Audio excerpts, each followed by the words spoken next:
Hello everyone.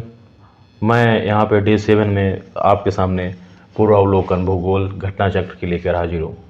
तो इसमें हम लोग आज डे 6 में हम लोगों ने कंप्लीट कर लिया था और डे 7 में एग्रीकल्चर तक कवर करना था। देखिए, हम लोग ये 90 दिनों की सीरीज चला रहे हैं R O UP PCS prelims के लिए।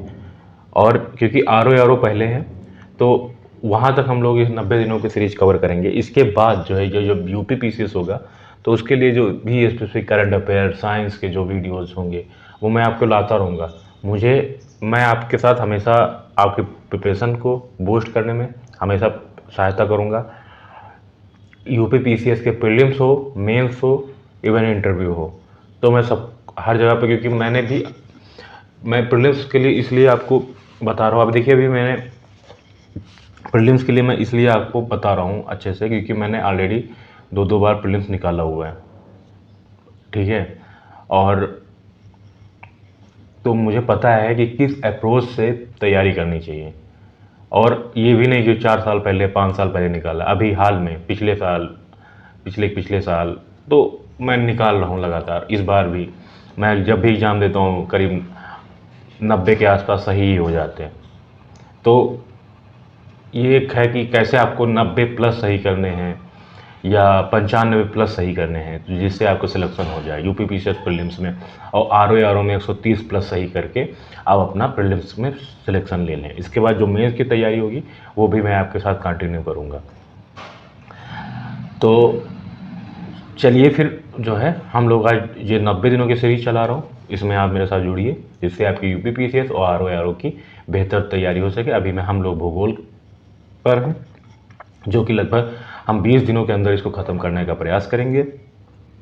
और इसके बाद जो है हम लोग अन्य सब्जेक्ट पे जाएंगे। और दूसरी ओर हम लोगों का इन्वायरमेंट चल रहा है, भूगोल चल रहा है और हिंदी चल रहा है और घटनासार करंट अफेयर्स। तो 4 सब्जेक्ट हम लोग चला रहे हैं जिनके 6 दिन कंप्लीट हो चुके हैं। और बाकी अभी जैसे जैसे ये सब्जेक्ट कंप्लीट होते जाएंगे हम लोग नेक्स्ट सब्जेक्ट पे बढ़ते चले जाएंगे। और इसके बाद जब ये सब सब्जेक्ट कंप्लीट हो जाएंगे तो हम लोग इसके शॉर्ट नोट्स प्रिपेयर कर लिए होंगे तब तक ऑलरेडी। और शॉर्ट नोट्स प्रिपेयर करके और फिर हम लोग शॉर्ट नोट्स पे जाएंगे रिवीजन करने के लिए। तो जितना अधिक से अधिक टाइम रिवीजन कर लेंगे वो इतना ही फ़ायदेमंद रहेगा। क्योंकि अगर हम लोग एक बार ही इस घटना चक्र को पढ़ पाए एग्जाम तक तो उसका कोई मतलब नहीं है। कम से कम 3 बार रिवीजन मस्ट है। तो देखिए, समय कम है, समय बहुत कम है, तो इसलिए रिवीजन हम लोग शॉर्ट नोट्स से ही कर सकते हैं, ना कि हम घटना चक्र फिर से उठाएं और उसको पढ़ना शुरू करें। तो उससे तो हो नहीं पाएगा, क्योंकि इतनी मोटी मोटी बुक्स होती हैं। तो फिर वो बाद में ये होगा, ये छोड़ो यार, अब जाके एग्जाम ही देते हैं। तो ऐसा होता है, क्योंकि मेरे साथ हुआ है ऐसा, तो मैं आपको बता रहा हूँ। तो आपके पास हार्ड नोट्स होने चाहिए जो आपके 10 दिन में 15 दिन में आप उसको पढ़ सके सब सब्जेक्ट को एक बार। और लास्ट में ऐसा समय आता है कि 5 दिन में रिवीजन करना है, 4 दिन में रिवीजन करना है, तो वैसे शार्ट नोट्स बनाते जाइए। एक बार थोड़ा बड़ा, फिर उससे छोटा, फिर उससे छोटा। आप लोग जब भी पढ़िए का पेन और कॉपी के साथ पढ़िए, जिससे आपके शॉर्ट नोट्स तैयार होते रहेंगे नेक्स्ट रिवीजन के लिए। और जैसे जैसे आप एक बार में थोड़ा मोटा होगा, दूसरी बार में थोड़ा पतला, उससे भी पतला, फिर वो पतला होता चला जाएगा आपका शॉर्ट नोट। बाद में आपका 1 पेज या 2 पेज का शॉर्ट नोट्स एक सब्जेक्ट का बचेगा। आप उसको देख के जाएंगे और आप एग्जाम में अच्छा करके आएंगे, मुझे पूर्ण विश्वास है। चलिए फिर हम लोग डे 7 शुरू करते हैं, सामान्य भूगोल, जो कि इसमें हम लोग कृषि के पार्ट को हम लोग करने वाले थे। चलिए फिर हम शुरू करते हैं। तो जो कृषि से संबंधित जो है भूगोल में चैप्टर, उसको हम शुरू करते हैं। तो भारतीय अर्थव्यवस्था में कृषि का योग, जो अगर जीडीपी में बात की जाए तो करीब 16-17% योगदान देता है भारत एग्रीकल्चर। और वहीं पे अगर इसमें मैन फोर्स की बात की जाए, मतलब जो इसमें जो लोग जो करीब 60% लोग प्रत्यक्ष व अप्रत्यक्ष रूप से, और इवन अगर प्रत्यक्ष व अप्रत्यक्ष रूप से कहा जाए तो 70% के आसपास लोग इसमें कार्यरत हैं, ठीक है। तो 54% कार्यबल ये इसमें दिया हुआ है। इसमें प्रत्यक्ष रूप से कार्य इसमें जो है भागीदार है।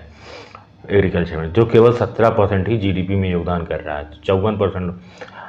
ठीक है, तो यहाँ पे फिर इसमें कुछ कृषि विश्वविद्यालय हैं, जैसे उत्तर प्रदेश में चंद्रशेखर आज़ाद कृषि विश्वविद्यालय, और सबसे पहला कृषि विश्वविद्यालय पंतनगर, जो कि पंतनगर में है,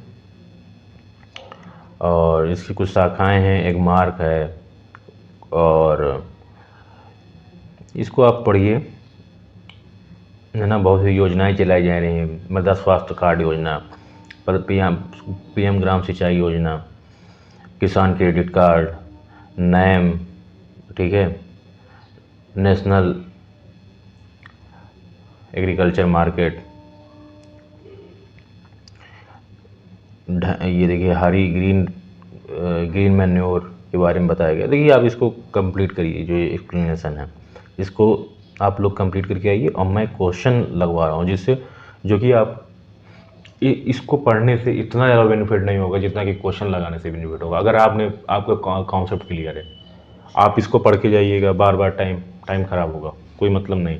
लेकिन हाँ, आप एक बार इसको पढ़ लीजिए, क्योंकि अभी समय है, बाद में नहीं मिलेगा समय। ये एक बार कम से कम इसको जरूर आप गो थ्रू हो लीजिए। मैं इसलिए नहीं पढ़ रहा हूँ कि मैंने ऑलरेडी पढ़ा हुआ है, तो अब ये एक एक शब्द पढ़ के आपको बताएं, का, खा, गा, घा, अंगा। तो अगर आप इस स्थिति में हैं अभी, तो फिर आर ओ यूपीपीसीएस प्रीलिम 2024 भूल जाइए, 25 में आप जाइए दीजिए। ये देखिए फैक्ट है, निकल जाए वो अलग चीज़ है, बट अगर आपको नहीं पता है छोटी छोटी चीज़ें, जीडीपी नहीं पता है, जीएनपी नहीं पता है, तो फिर आप अच्छे से ये क्लियर कीजिए, अच्छे से पढ़ाई कीजिए इधर, और फिर जाके 2024 में आप अपना कॉन्सेप्ट क्लियर कीजिए इधर 5-6-7 महीनों में। फिर आप जो है 25 के लिए अच्छे से प्रिपेयर कीजिए, और फिर आप जो है कुचक्र में एक ऐसा फंस जाएंगे कि 2024 का भी 23, 24 या 25 के लिए आप प्रिपेयर कीजिए, 24 में आपका नहीं हो पाएगा, सीधी सी बात है। क्योंकि अगर आपको यही नहीं पता है कि भाई जीडीपी, जीएनपी, कितने छोटी छोटी चीज़ें, भूकंप, है ना, और तो आप अगर आपने अभी सब पेपर नहीं देखे हैं, प्रीवियस ईयर क्वेश्चन पेपर, या मैं कह दूँ कि पीवाईक्यू, और आपने सिलेबस नहीं देखा है, तो फिर सिलेक्शन होना बहुत मुश्किल है 2024 में, क्योंकि 6 ही महीने में एग्ज़ाम हो जाएगा। अब इसके बाद कहिए नहीं कि कुछ, अब हाँ वो कुछ अनहोनी ही, मतलब कुछ ऐसा ही हो जाए कि भाई हो ही जाए, तो अलग चीज़ है। बाकी चलिए फिर हम लोग शुरू करते हैं।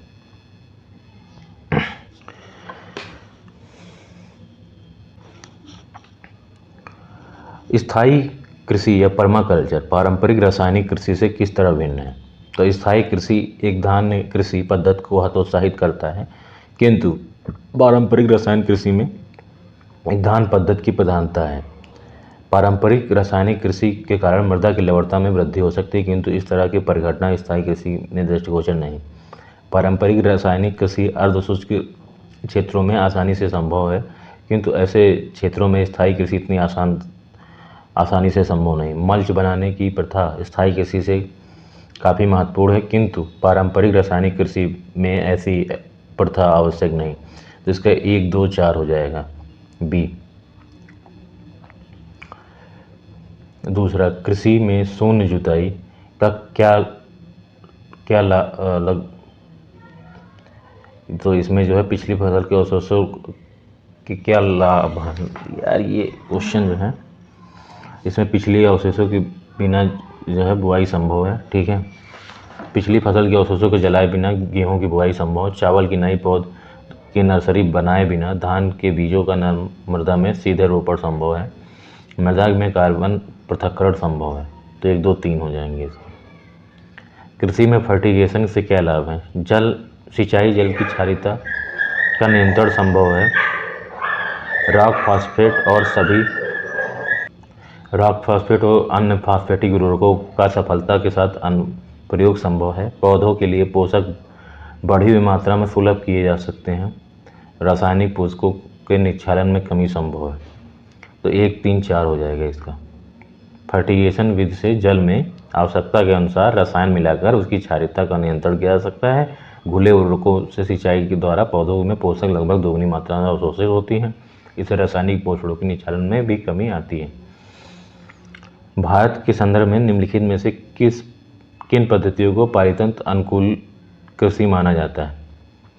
फसल विविध रूपण, सिंब अधिक, टेंसियोमीटर का प्रयोग, ऊर्ध्वाधर कृषि। तो ये 4 हो जाएंगे, 1 2 3 4। भारतीय कृषि का इतिहास किसने लिखा? तो एम.एस. रंधावा ने ये लिखा है। इनका पूरा नाम जो है मोहिंदर सिंह रंधावा। ठीक है। हरित क्रांति के क्षेत्र में महत्वपूर्ण भूमिका निभाई थी इन्होंने। भारत को 20 कृषि जलवायु प्रदेशों में बांटा गया है। भारत को 15 कृषि पारिस्थितिकी प्रदेशों में बांटा गया है। कारण 3 जो है पश्चिमी हिमालय शीत शुष्क परिस्थितिकी प्रदेश का कवरेज क्षेत्र पश्चिमी हिमालय प्रदेश के कवरेज क्षेत्र से ज़्यादा है। तो बी हो जाएगा, पहला दूसरा सभी गलत हैं इसमें। ठीक है। 15 कृषि जलवायु प्रदेशों में बांटा गया है ना, और 21 कृषि पारिस्थितिकी प्रदेशों में बांटा गया है। 20 प्रमुख कृषि पारिस्थितिकी प्रदेशों में बांटा। ये उल्टा लिखा हुआ है, कथन नो कारण। पश्चिमी हिमालय प्रदेश का विस्तार जो है लद्दाख, जम्मू कश्मीर, हिमाचल प्रदेश और उत्तराखंड में है, जबकि पश्चिमी हिमालय शीत शुष्क परिस्थितिकी प्रदेश का आच्छादन लद्दाख के संपूर्ण क्षेत्र एवं जम्मू कश्मीर और हिमाचल प्रदेश के कुछ क्षेत्र में है। देश के एग्रो इकोलॉजी क्षेत्र हैं तो 20 हैं। ठीक है। एग्रो इकोलॉजिकल रीजन जो है 20 हैं और 60 कृषि उप क्षेत्र हैं। ये एग्रो इकोलॉजिकल सब रीजन जो है 60 हैं। भारत की एग्रो इकोलॉजिकल जोन की कुल संख्या जो है 20 है। पी सेनगुप्ता और जी सदाशिव ने भारत को कितने लघु कृषि प्रदेशों में बांटा था? तो 60। भारत की शुष्क पेटी की अर्थव्यवस्था प्रधानता कृषि आधारित है। इसमें द्वितीय हरित क्रांति के लिए बहुत क्षमता है। देखो शुष्क पेटी की भारत के शुष्क क्षेत्र में सिंचाई आदि की व्यवस्था उपलब्ध कराकर इन क्षेत्रों में हरित क्रांति लाई जा सकती है।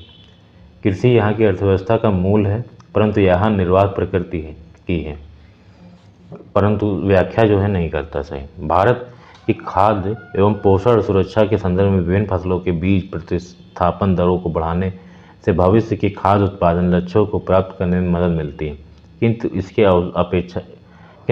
अपेक्षाकृत बड़े विस्तृत कार्यक्रम क्या बाध्यता हैं? तो इसमें जो है केवल 3 हो जाएगा। निम्न मूल्य एवं उच्च परिमाण वाली फसलों के मामले में गुणवत्ता वाले बीजों में मांग पूर्ति अंतराल। राष्ट्रीय बीज नीति 2002 अस्तित्व में आता कथन एक असत्य है। ऐसा नहीं है कि निजी क्षेत्र की बीज कंपनियों की गुणवत्ता वाले बीजों की पूर्ति में कोई सहभागिता नहीं, लेकिन निजी क्षेत्र की कंपनियां सामान्यतः निम्न परिणाम और उच्च मूल्य वाले बीजों के उत्पादन में ही संलग्न है, जिससे कुछ चुने हुए कृषकों की आवश्यकताएं ही पूरी हो पाती हैं। गुणवत्ता वाले बीजों के संबंध में मांग पूर्ति अंतराल है, अतः कथन 3 असत्य है। प्रदेश में प्रथम कृषि विश्वविद्यालय की स्थापना 1960 में हुई। ठीक है। 1960 में जे.बी. पंत, गोविंद वल्लभ पंत कृषि विश्वविद्यालय को स्थापित किया गया। देश का पहला कृषि विश्वविद्यालय तो जे.बी. ए.पी.यू. पंतनगर है। ठीक है। भारत का प्रथम कृषि विश्वविद्यालय 1960। यदि खाद्यान्नों को सुरक्षित संग्रह सुनिश्चित करना हो तो कटाई के समय उनके आर्द्रता अंश कितने प्रतिशत से अधिक नहीं होना चाहिए? 14% से अधिक नहीं होना चाहिए। एफएओ के मानकों के अनुसार खाद्य एवं कृषि संगठन सुरक्षित भंडार के लिए लगभग 14% से अधिक की सापेक्षिक आर्द्रता होनी चाहिए, से अधिक नहीं होनी चाहिए। भारत के भूमि उपयोग वर्गीकरण को सन्निकट निरूपण निम्नलिखित में से कौन सा है? नेट बुआई क्षेत्र 47% है, वन 23% है और अन्य क्षेत्र 30% है। कृषि में युग्म पैदावार का आशय को उगाने से है, तो विभिन्न मौसमों पर 2 फसल उगाने से है। एक ही भूमि पर दो या दो से अधिक फसल उगाना। उदाहरण स्वरूप इसके अंतर्गत चावल, मक्का की मुख्य फसलों से पहले बसंत, जौ, शीतकालीन गेहूं, आलू की फसल लगाकर अनाज की एक अतिरिक्त फसल के उत्पादन की अनुमति देता है। निम्नलिखित में कौन सी मिश्रित खेती की प्रमुख विशेषता है? पशुपालन और शस्य उत्पादन को एक साथ करना। पशुपालन और जो है शस्य मतलब फसलों की खेती और पशुपालन को एक साथ करना मिश्रित खेती, मिश्रित खेती। ठीक है, मिश्रित कृषि कई तरह की फसलों को उगाना तथा पशुपालन भी करना है। समानांतर फसल तो गेहूं और सरसों जो एक ही समानांतर फसलों के अंतर्गत दो विभिन्न विकास प्रवृत्ति वाली फसलें शामिल हैं। इनके बीच शून्य प्रतियोगिता होती है और दोनों फसलों द्वारा उनकी क्षमता के अनुसार उच्च उत्पादकता प्राप्त होती है। प्रश्न गेहूं, सरसों समानांतर फसलों के उदाहरण। निम्न राज्यों में को छोड़कर सभी में कृषि भूमि का प्रतिशत काफ़ी अधिक है। तो सिक्किम को छोड़ के हरियाणा, उत्तर प्रदेश और पंजाब में काफ़ी ज़्यादा जो है भूमि में कृषि होती है। निम्न में से एक भारतीय कृषि की विशेषता नहीं है। प्रकृति पर अधिक निर्भरता, उत्पादकता का निम्न स्तर, फसलों की विविधता, बड़े खेतों की बड़े खेत नहीं है यहाँ पे, बहुत छोटे छोटे खेत हैं। भारतीय कृषि निम्न उत्पादकता का कारण है। तो आवश्यकता से अधिक लोगों का कृषि में कार्य में लगा रहना, इसको बोलते हैं आवश्यकता से, इसको शैडो अनएम्प्लॉयमेंट बोलते हैं, छिपी बेरोजगारी। ठीक है, आवश्यकता से अधिक लोगों का कृषि कार्यों में लगा रहना। जोतों का छोटा आकार, उत्पादन की पिछड़ी तकनीक, बिल्कुल सही, परंपरागत तकनीक से वही वो कर रहे हैं, तो डी से हो जाएगा 23 का। पारंपरिक खेती के वैधानिक खेती में रूपांतर में हरित क्रांति की तकनीक की महत्वपूर्ण भूमिका रही है। इसमें सामाजिक एवं पर्यावरणीय लागत सम्मिलित नहीं होती। तो ए आर दोनों सही हैं, बट सामाजिक एवं पर्यावरणीय लागत सम्मिलित नहीं होती, बिल्कुल सही। हरित क्रांति के कारण भारतीय कृषि अपने जीवन निर्वाहक स्वरूप के बजाय व्यापारिक तथा बाजारोन्मुख रूप ग्रहण करती जा रही है। भारतीय खेती की वैज्ञानिक खेती को रूप धारण करने में हरित क्रांति का महत्वपूर्ण योगदान रहा, परंतु हरित क्रांति का लाभ आज तक जो भी दर्शाया जाता रहा है उसमें हरित क्रांति के कारण होने वाली सामाजिक एवं पर्यावरणीय क्षति को शामिल नहीं किया जाता है। अतः दोनों अलग अलग तथ्य हैं। ये दोनों तथ्य सत्य भी हैं, लेकिन ये एक दूसरे तथ्य की स्पष्ट व्याख्या नहीं है। निम्नलिखित में कौन सा भारतीय कृषि की निम्न उत्पादकता का कारण नहीं है? तो सहकारी कृषि। हिडन अनएम्प्लॉयमेंट या शैडो अनएम्प्लॉयमेंट, भूजोतों का छोटा आकार, जनसंख्या का दबाव भारतीय कृषि की निम्न उत्पादकता का कारण है, जबकि सहकारी कृषि कृषि के विकास का एक साधन है तथा छोटे छोटे किसान संयुक्त रूप से कृषि कार्य करते हैं। भारत के संकार्य या चालू जोतों का सबसे बड़ा औसत आकार है तो पंजाब में, राजस्थान, गुजरात में, मध्य प्रदेश, राजस्थान में है ना, सबसे ज़्यादा जो है राजस्थान में।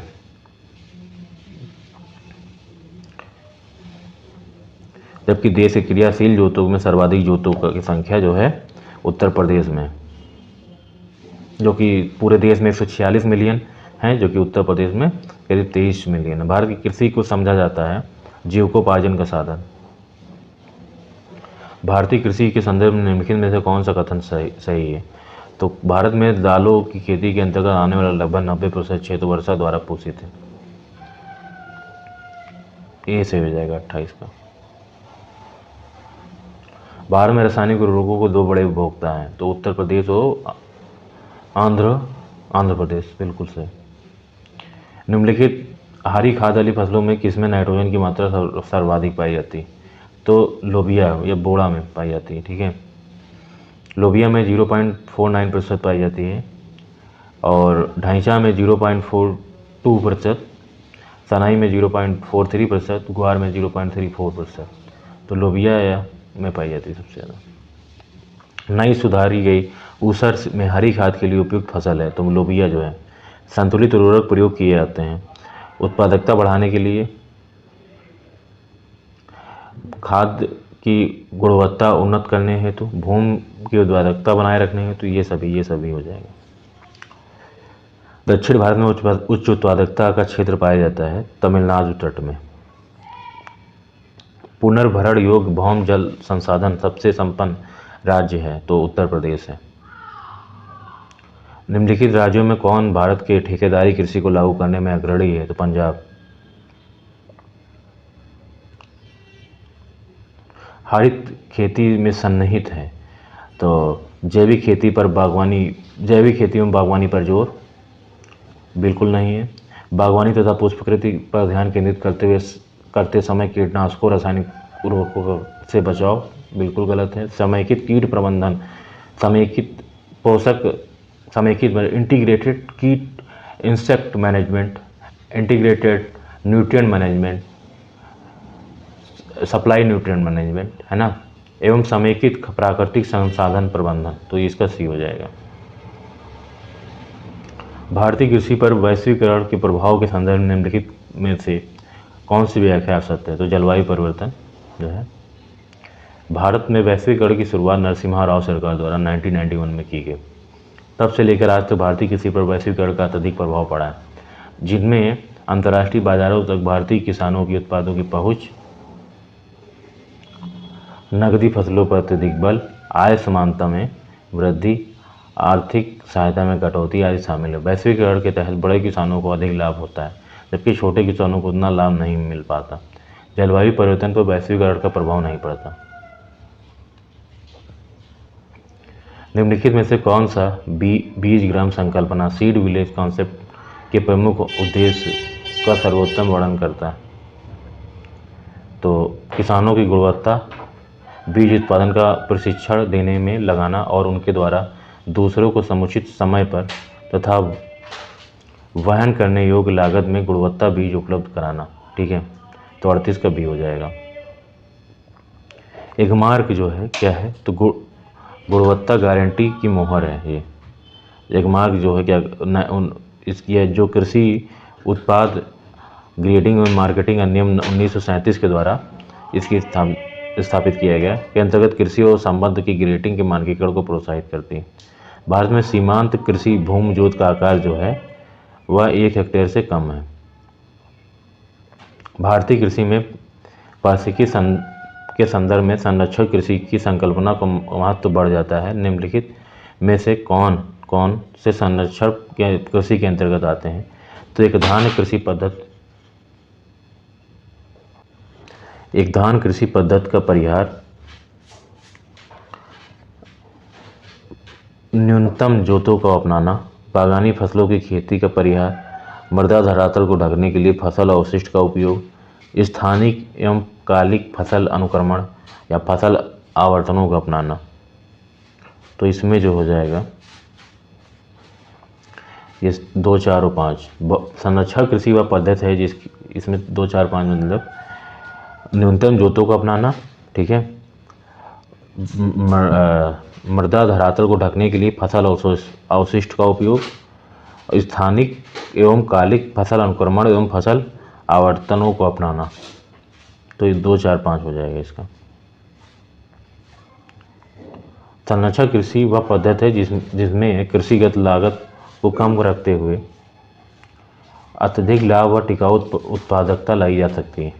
साथ ही प्राकृतिक संसाधनों जैसे मृदा, जल, वातावरण व जैविक कारकों में संतुलित वृद्धि होती है। इसमें कृषि क्रियाएं उदाहरणार्थ शून्याकर्षण, अति न्यूनाकर्षण के साथ कृषि रसायनों व कार्बनिक स्रोतों को संतुलित व समुचित प्रयोग होता है ताकि कृषि की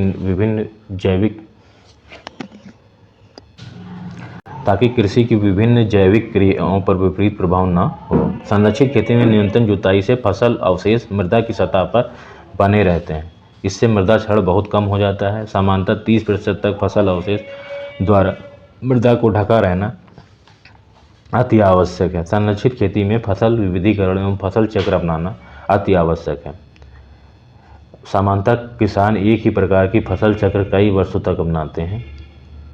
जैसे धान गेहूँ फसल प्रणाली वर्षों से कितना एक ही खेत में लगा रहे हैं, किसान एक ही खेत में लगा रहे हैं, जिससे मिट्टी की उर्वरा शक्ति पर सीधा असर पड़ता है। फसल विविधीकरण मिट्टी उर्वरता को बनाए रखता है तथा फसल संबंधित कीटों एवं रोग व्याधि को भी कम करता है। तो यहाँ पे नेक्स्ट चैप्टर हम लोग शुरू करते हैं हरित क्रांति। ये इसके जनक जो है नॉर्मन अर्नेस्ट बोरलॉग या एनी बोरलॉग बोलते हैं, है ना। इनका जन्म अगर देखें तो अमेरिका में हुआ था 1914 में, और मैक्सिको इनका कर्म क्षेत्र रहा। जन्म क्षेत्र अमेरिका का आईओवा प्रांत, ठीक है। विकसित गेहूं की जो उच्च उत्पादकता वाली प्रजातियों से भारत, पाकिस्तान, मैक्सिको सहित अनेक देशों में गेहूं का उत्पादन दोगुना हुआ। बोरलॉग विश्व के उन 7 व्यक्तियों में शामिल हैं जिन्हें नोबेल पुरस्कार, अमेरिकी राष्ट्रपति का मेडल ऑफ फ्रीडम और कांग्रेसनल गोल्ड मेडल तीनों ही प्राप्त हुए। बोरलॉग को वर्ष 2006 में भारत का पद्म विभूषण से भी सम्मानित किया गया। भारत में हरित क्रांति का पिता एम.एस. स्वामीनाथन को माना जाता है, जिनका अभी हाल में ही निधन हो गया है, एम.एस. स्वामीनाथन जी का। इनके नेतृत्व में ही सफलतापूर्वक भारत में गेहूं की उच्च उत्पादकता प्रजातियों का विकास किया गया, हाई यील्ड वैरायटी गेहूं की, जिसके बाद से भारत में उच्च उत्पादकता उत्पादक बीजों का प्रयोग प्रारंभ हुआ। इसके अतिरिक्त उर्वरकों का अधिक से अधिक प्रयोग एवं सिंचाई सुविधाओं के पर्याप्त विकास पर भी विशेष बल दिया गया। भारत में उन्नत बीजों के प्रयोग के कार्यक्रम हाई यील्डिंग वैरायटी प्रोग्राम की शुरुआत संयुक्त राज्य अमेरिका आधारित रॉकफेलर फाउंडेशन के सहयोग से की गई। भारत में हरित क्रांति का प्रथम चरण 1966 से 81 तक चला। प्रथम चरण में इसे हरियाणा, पंजाब, पश्चिमी यूपी में लागू किया गया। दूसरे चरण में 1981 से 95 की अवधि को माना जाता है और तीसरा चरण 1995 से प्रारंभ हुआ। देश के सभी क्षेत्रों तक विस्तृत कर दिया गया। भारत में हरित क्रांति का उत्पादन एवं उत्पादकता दोनों में सर्वाधिक लाभ गेहूं की फसल को हुआ। हरित क्रांति के प्रारंभ में देश में 12 मिलियन टन गेहूं का उत्पादन हो रहा था, ठीक है। वही 2001 यहाँ पे 100 मिलियन टन के ऊपर हो गया। 2020-21 में 109 मिलियन टन हो गया, जो कि 2000 में करीब 69 मिलियन टन था। यह वृद्धि मुख्यतः प्रति हेक्टेयर उपज में भी वृद्धि का कारण थी। गेहूं के उपरांत हरित क्रांति के सर्वाधिक प्रभाव चावल की खेती पर हुआ। हरित क्रांति मुख्य पादप मैक्सिको प्रजाति का गेहूं था, जिसे बोरलॉग के मैक्सिको अंतर्राष्ट्रीय जो सीमिट है ना, मैक्सिको स्थित सीमिट जिसको बोलते हैं अंतर्राष्ट्रीय मक्का एवं गेहूं संवर्धन संस्थान से मंगाया गया था। 2020-21 तक हरित क्रांति के फलस्वरूप गेहूं की पैदावार प्रति हेक्टेयर 3464 किलोग्राम प्रति हेक्टेयर तक पहुंच गई, है ना। भारत में वर्ष 1965 के बाद उच्च उत्पादकता देने वाली किस्मों, बीज, उर्वरकों, सिंचाई तकनीकों को बढ़ावा दिया गया, है ना।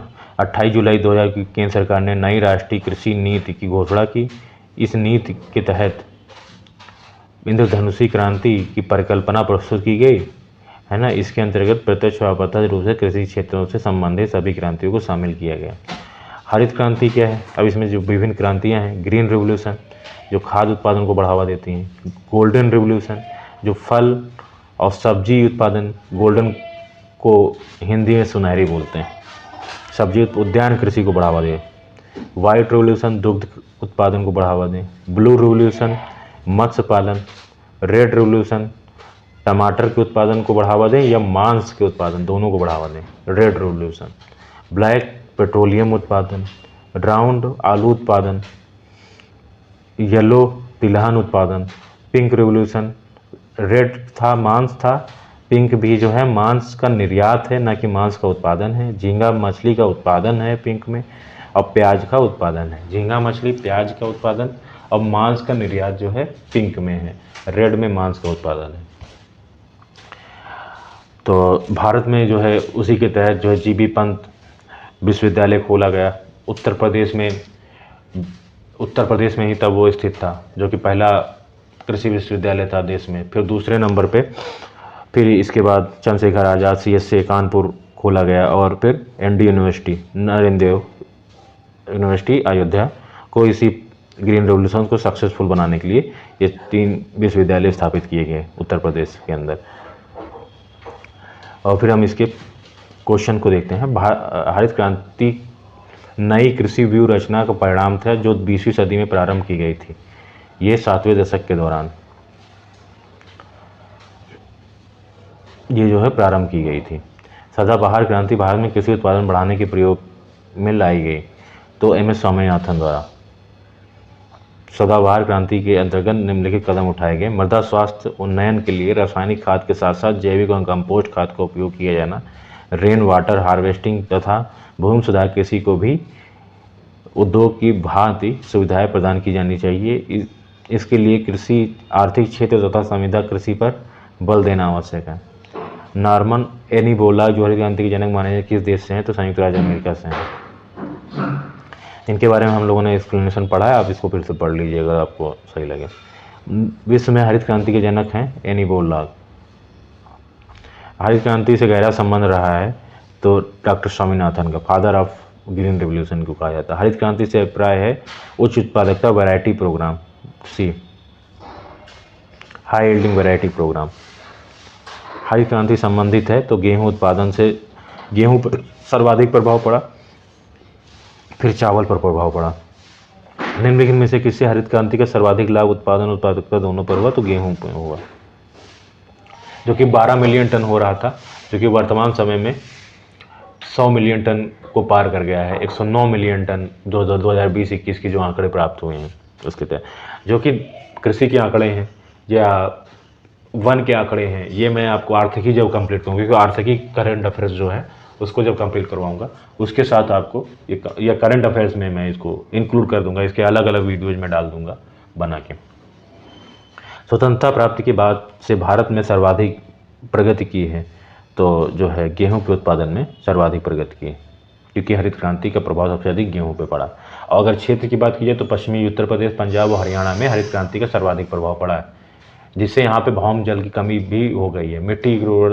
मिट्टी में जो है उर्वरता भी ह्रास हुई। यहाँ की भूमि जल जो है का सबसे ज़्यादा दोहन यही क्षेत्र कर रहा है। हरित क्रांति के प्रमुख पादप फसल कौन थी? तो मैक्सिकन गेहूं था। हरित क्रांति के फलस्वरूप गेहूं की प्रति एकड़ उत्पादन रिकॉर्ड अंक था तो 2000 किलोग्राम। भारत में द्वितीय हरित क्रांति के संबंध में क्या सही है? इसका लक्ष्य हरित क्रांति से पूर्व में लाभान्वित हो चुके क्षेत्रों में गेहूं एवं चावल के उत्पादन में और वृद्धि करना है। इसका लक्ष्य हरित क्रांति में अब तक लाभान्वित न हो सकने वाले क्षेत्रों में बीज, पानी और उर्वरक तकनीक का विस्तार करना। इसका लक्ष्य हरित क्रांति के प्रारंभ में प्रयुक्त हो चुकी फसलों को छोड़कर अन्य फसलों, ये देखो 3 तो सही है भाई, तो छोड़कर नहीं, इसका 2 सही है और 4। इसका लक्ष्य पशुपालन, सामाजिक वानिकी तथा मत्स्य पालन के साथ साथ मत्स्य उत्पादन को समाकलन करना है। 2 और 4 सी सही हो जाएगा। द्वितीय हरित क्रांति के लक्ष्य हरित क्रांति से अब तक लाभान्वित न हो सकने वाले क्षेत्र, बीज, पानी, उर्वरकों एवं तकनीक का विस्तार करना तथा और पशुपालन, सामाजिक वानिकी, मत्स्य पालन के साथ मत्स्य उत्पादन का समाकलन करना है। द्वितीय हरित क्रांति में प्रथम हरित क्रांति के दौरान प्रयुक्त हुई फसलों को छोड़ने की बात कहीं नहीं कही गई है। दिए गए कोड की सहायता से हरित क्रांति के घटक चुनिए। उच्च उत्पादन देने वाले किस्म के बीज, सिंचाई, ग्रामीण विद्युतीकरण, ग्रामीण सड़कें और विपणन, ये जिसमें जो है चारों सही हैं। उच्च उत्पादन देने वाली किस्मों के बीजों, उर्वरकों, सिंचाई एवं अन्य तकनीकों को बढ़ावा देना, विद्युतीकरण, कृषि उत्पादों की बाजार तक पहुंच सुनिश्चित करने के लिए ग्रामीण सड़कों, विपणन कार्यों को बढ़ावा देना हरित क्रांति के नाम से जाना जाता है। अतः हरित क्रांति के उपयुक्त चारों घटकों समाहित हैं। भारत में हरित क्रांति के फलस्वरूप खाद्यान्नों के उत्पादन में वृद्धि हुई। भारत में हरित क्रांति के परिणाम स्वरूप क्षेत्रीय असमानताओं में वृद्धि हुई। ये सही है, व्याख्या सही नहीं है बट दोनों सही हैं। देखो हरित क्रांति के फलस्वरूप खाद्यान्न, विशेष रूप से गेहूं, चावल के उत्पादन में भारी वृद्धि हुई है। हरित क्रांति के कुल फसल क्षेत्र के 40% क्षेत्र पर ही प्रभाव हुआ है, 60% क्षेत्र अछूता रह गया। लेकिन क्रांति के क्षेत्रीय अंतर क्षेत्रीय स्तर पर असमानताओं में वृद्धि हुई, लेकिन इसका मुख्य रूप से कई क्षेत्रों में हरित क्रांति का प्रभाव नहीं हो पाना है रहा है, न कि उत्पादन में वृद्धि। अन्य क्रांति का संबंध है तो हरित क्रांति से है, नहीं नीली सबसे इंद्रधनुषी क्रांति सबसे श्वेत, ठीक है। 2000 में केंद्र सरकार ने लाई थी, और ये जितनी भी हैं हरित क्रांति, पीली, नीली, सबको जो है सबसे संबंधित है इंद्रधनुषी क्रांति। उर्वरक के लिए जो है खाद्य उत्पादन हरित क्रांति, दुग्ध उत्पादन श्वेत क्रांति, मत्स्य उत्पादन नीली क्रांति, उर्वरक भूरी। गुलाबी क्रांति, गुलाबी जो है प्याज से संबंधित है। काली कपास जो है, काली जो है पेट्रोलियम से है। नीली जो है मत्स्य पालन से है। हरित खाद्यान्न उत्पादन, लाल जो है मांस और टमाटर उत्पादन, पीली जो है तिलहन उत्पादन। काली क्रांति तो काली जो है कच्चा तेल उत्पादन। सुनहरी तो उद्यान से, श्वेत दूध से, नीली कुक्कुट पालन से नहीं है, ये गलत है। हरित कृषि से। निम्नलिखित में कौन भारत की नीली क्रांति से संबंधित है? तो मत्स्य पालन। निम्नलिखित में क्या भारत में नीली क्रांति से संबंधित है?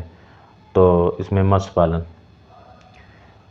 नीली क्रांति निम्नलिखित में संबंधित है तो मछली उत्पादन से। जीरो टिल बीज एवं उर्वरक ड्रिल विकसित किया गया था तो जीबी पंत कृषि एवं विश्वविद्यालय पंतनगर से। निम्नलिखित में से कौन कृषि क्रांति के संदर्भ में सही सुमेलित नहीं है? तो जो है नीली क्रांति सफ़ेद जो है दूध का है, ग्रीन अनाज से संबंधित है। गोल्डन रेवोल्यूशन या सुनहरी क्रांति उद्यान से संबंधित है। नीली मुर्गी पालन नहीं, मत्स्य पालन है भाई।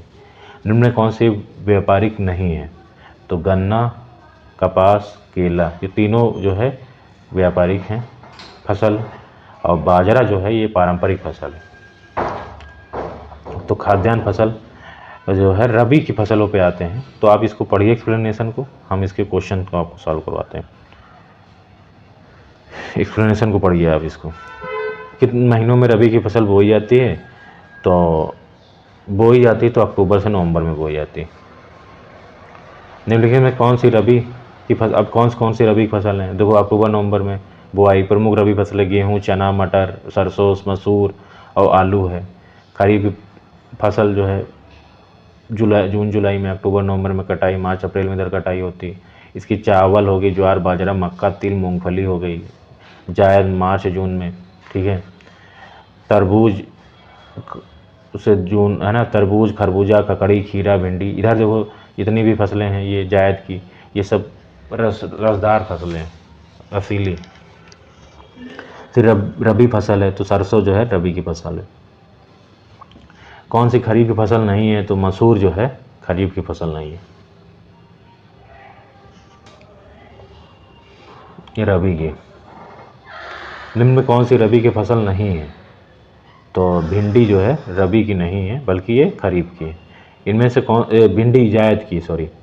इनमें से कौन सी खरीफ की फसल नहीं है? तो ये खरीफ की नहीं, चना जो है ये रबी की है। फसलों के आधार पर बेमेल बताइए।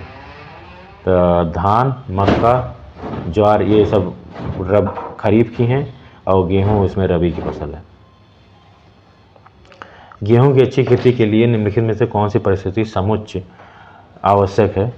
तो ये मध्यम ताप और मध्यम वर्षा आवश्यक है। 10 से 25 डिग्री सेंटीग्रेड तापमान एवं 50 से 77 सेंटीमीटर वार्षिक वर्षा की आवश्यकता रही है, जिसमें मध्यम ताप एवं मध्यम वर्षा कहा जा सकता है। नकदी फसल में सम्मिलित नहीं है तो गेहूं जो है उसमें नहीं सम्मिलित है, बाकी गन्ना, कपास और जूट तीनों सम्मिलित हैं। इसके अलावा गन्ना, कपास, जूट, तंबाकू, तिलहन की जो फसलें हैं ये कैश क्रॉप में आती हैं। निम्नलिखित में किस समूह की फसलें कैश क्रॉप नकदी हैं? तो कपास, गन्ना और केला। गेहूँ, मक्का, चावल नहीं है। चावल और गेहूँ नहीं, मक्का भी नहीं। चना, मटर, गेहूँ ये भी नहीं है। चावल, चना, चाय भी नहीं। देश में गेहूं का उत्पादन कम होने की आशंका से भारत ने किस देश के साथ 15 लाख टन गेहूं आयात करने के लिए अनुबंध किया है? तो ऑस्ट्रेलिया के साथ किया है। 10 का ये हो जाएगा। निम्नलिखित में कौन सा क्रम 3 बड़े गेहूं उत्पादक राज्यों की दृष्टि से सही है? उत्तर प्रदेश, हरियाणा, पंजाब। उत्तर प्रदेश, पंजाब और हरियाणा ये सही है। सी। गेहूं के अधिकतम उत्पादन वाला राज्य उत्तर प्रदेश है भाई। वर्ष 2015-16 में भारत का कौन सा राज्य गेहूं का सबसे बड़ा उत्पादक राज्य था? तो उत्तर प्रदेश। उत्पादक राज्य उत्तर प्रदेश, कहीं भी मिल जाए चुपचाप। माही सुगंधा किस फसल की प्रजाति है? तो धान की माही सुगंधा। मही सुगंधा धान की कुछ अन्य प्रजाति आभा, अभय, आदित्य, आकाशी, अंबिका, दीप्ति, गजपति, गरिमा, गीतांजलि, PNR 546, उन्नत, पूसा, बासमती 1। किसके उत्पादन भारत में उत्तर प्रदेश का प्रथम स्थान?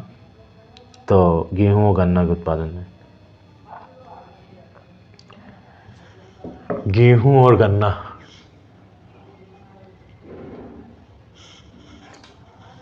में से कौन सी प्रजाति प्रेरित उत्परिवर्तन द्वारा विकसित की गई? गेहूं की कौन सी प्रजाति? तो ये सोनरो 64।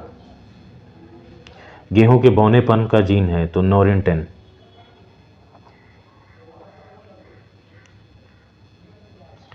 नोरिन 10 जो है गेहूं के बौनेपन का जीन है। ओपेक 2 जीन जो है मक्का से संबंधित है। मैक्रोनी गेहूं सबसे उपयुक्त किन परिस्थितियों में है? तो असंचित परिस्थितियों के लिए जो है। मैक्रोनी राज 3077 एक प्रजाति है, तो ये गेहूं की प्रजाति है। पूजा सिंधु गंगा एक प्रजाति है, तो गेहूं की।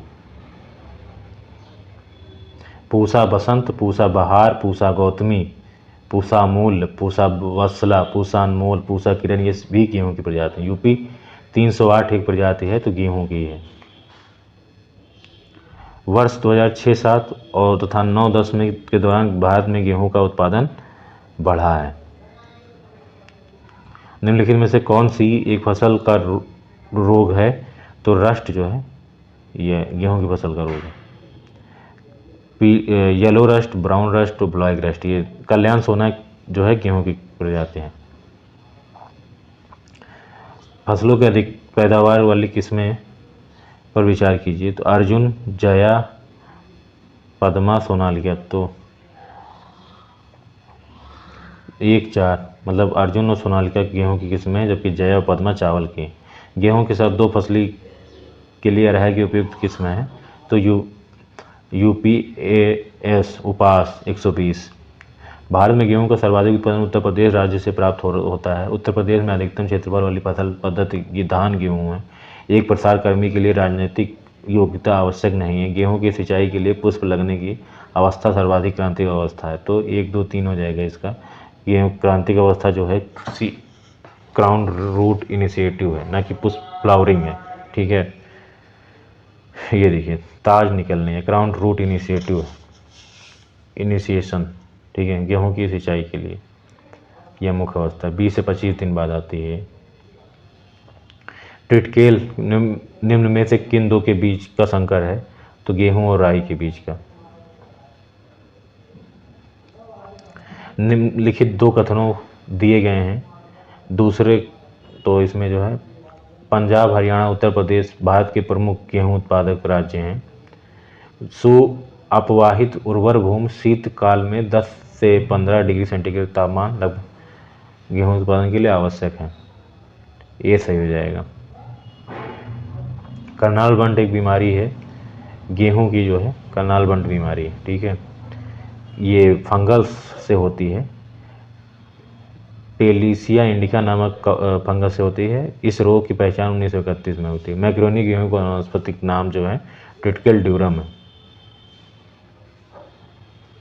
इसके बाद जो है ये खरीफ की फसलें आती हैं। क्लास काफ़ी लंबी हो जा रही है, तो चलिए ठीक है, फिर हम लोग 40 मिनट से ऊपर हो ही गई है, तो हम लोग यहाँ पर रोकते हैं। और बाकी खरीफ एग्रीकल्चर जो है नेक्स्ट चैप्टर में हम लोग कंप्लीट करने का प्रयास करेंगे। खरीफ की फसल से आप आगे पूरा एग्रीकल्चर कृषि पढ़ के आइएगा, और हम लोग कोशिश करेंगे पूरा कंप्लीट हो जाए कृषि नेक्स्ट वीडियो डे 8 की वीडियो में। ठीक है, तो इसी के साथ बाय, ओके, धन्यवाद।